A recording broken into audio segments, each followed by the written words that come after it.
Pretty much exactly 2 years ago I posted this video in which I made this phoenix, and ever since it's been one of my most popular edits. And I'm curious right now, 2 years later with my new set of skills, how much better can I do it? In today's video, I'm giving that a go. I went back to my folder of old projects and sure enough, there it was. The original PSD with all the stock photos present. That is all we're gonna need. As you can see, there isn't much. We've got this wing, this 3D eagle, some claws, a real life eagle, and a sky with a ton of fire elements. That's not a lot, but I guess back then we could do it, so today we can as well. After carefully studying the process of making the old Phoenix, I didn't, but let's take a look at that either way. The old one did have some errors, like this wing here. It just doesn't make sense to look like that. And the proportions of his head and body are just a bit strange for my taste, and like the placement of where the wings are attached. In general, it just could have looked a bit more extra and accurate, I suppose. Let's go and start all over again and see how much we can improve it. First, let's drag our elements into this PSD, and obviously I'm gonna use the old one as a backdrop to make sure we kind of overlay the new thing on top. Now, the body. I put his head in there and kind of adjusted it to the original shape, mostly just erasing stuff. Then for the rest of his body, I used a real life eagle and actually chopped up some pieces from it to make it fill up the whole thing. Looks pretty mid so far, but trust me, shadows are gonna do the trick. I cut out the claws as well and placed them on there. In order to make this look better, let's go and add some shadows and coloring. I made sure the whole thing had the same tint of brown and then used shadowing to add decent lighting. I kinda stuck with the lighting of the previous version for this, since the lighting conditions are pretty much the exact same thing, like identical. And apart from the placement of the wings, we're pretty much doing the exact same thing as back then, but this time using proportions that actually look realistic instead of, well, to be fair though, the original was based off of a drawing sent for a realistified episode, so I was definitely bound to, you know, that drawing. I had limitations, but this time I don't, so I can go as crazy as I want. Now let's carry on. With the body looking fit as heck, I started working on the first wing, and this is where the biggest changes became apparent. Where the old wing kinda goes down towards the end there, I thought it'd look way cooler if it actually goes up instead. Using Liquify, I manipulated the wing to look exactly like that, and in my opinion,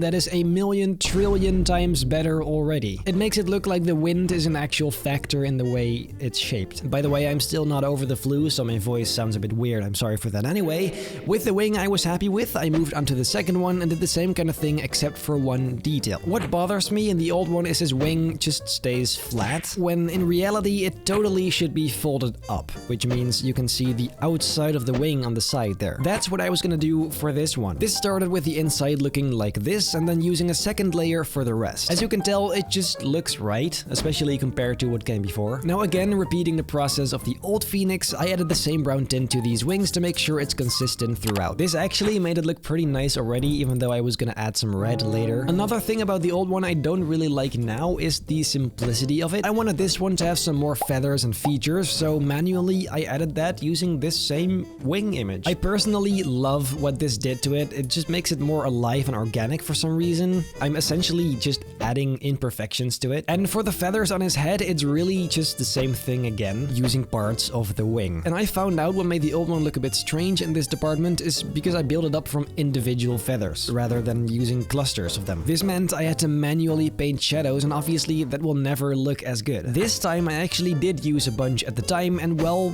you can probably tell how much better that looks. That's the base of the bird. The base of the bird. In the original one, this is where I started coloring the bird, but for this one I actually wanted to make the tail first, thus completing the entire creature. This step I'm gonna cover quickly because obviously it's the exact same thing again. I cut out a bunch of stuff and warped it and cut it up and turned it into these nice tails, so to speak. Nothing special there, just the same steps repeated. Now, the coloring process. I'm not gonna lie, I probably didn't choose the most practical way of doing this, but the end result is pretty great in my opinion, and it looks far better than the original. Similarly as the original, I added multiple layers of colors in his feathers. On top dark red, then orange, and then fiery yellow. It took a second to get the exact look I was looking for, but I guess in the end it did work. Unlike last time, I used a lot more different adjustment layers, giving it more nuance in color, so to speak, instead of just three kind of solid colors that the first one had. And I can't tell why, but in the old one, the feathers just ended up looking much more washed out, unlike the new one, in which I somehow was able to maintain that detail. I of course also made his eye a nice fiery color. With the plain base finished, it's time to add the actual fire. It's literally just putting in the overlays, warping them in place and fade them out a bit. And that is an interesting thing about this artwork as well as the old one.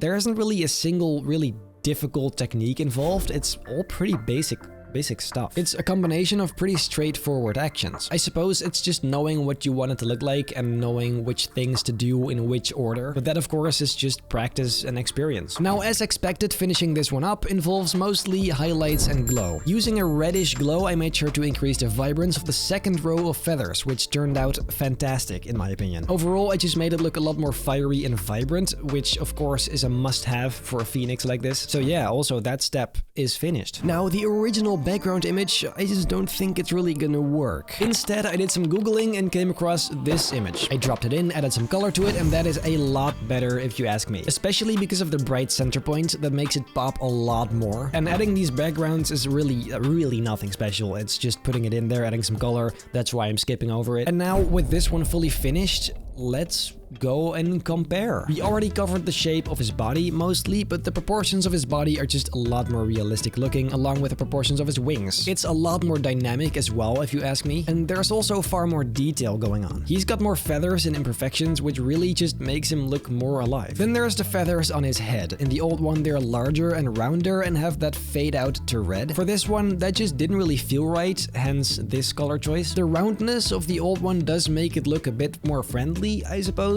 but the new one is just a bit angrier and more badass. Then finally, the colors and finish. The new one is obviously much harsher and more intense than the old one. The original is pretty soft and has a very vibrant yellow tone in the fire, where the new one has a much stronger color separation and has a very bright fire tint. I personally prefer the new one on that front as well. It just feels more realistic and impactful, it pops more, and well, that's what I'm all about, really. It is very cool to see how far I've come in only 2 years. It's a great improvement and a very fun experiment. I'm curious to hear what you think, so let me know down below in the comments which one is your favorite. You can actually buy one of these and hang it up your wall. I made a bunch of different versions as well. First off, there's of course the plain background because it just looks clean. Then there's the one that has the classic background and one of the new version on that. I also made one with a sunset, but I'm not really sure about that. It's cool, I guess, but I'm not sure. And finally, there is this version, which I think looks pretty badass. It's very different. So yeah, all of these you can choose between either standing up or horizontal, which has the entire thing on it. So whatever you prefer. You can access my display shop down below. This was not sponsored, but I do get a commission for each sale. So if you want to support this channel, make sure to get one. And then I guess for today, that's it. If you like this video, make very sure to leave a like, subscribe, hit that bell so you don't miss a single video. And then I hope I'll see you in my next video.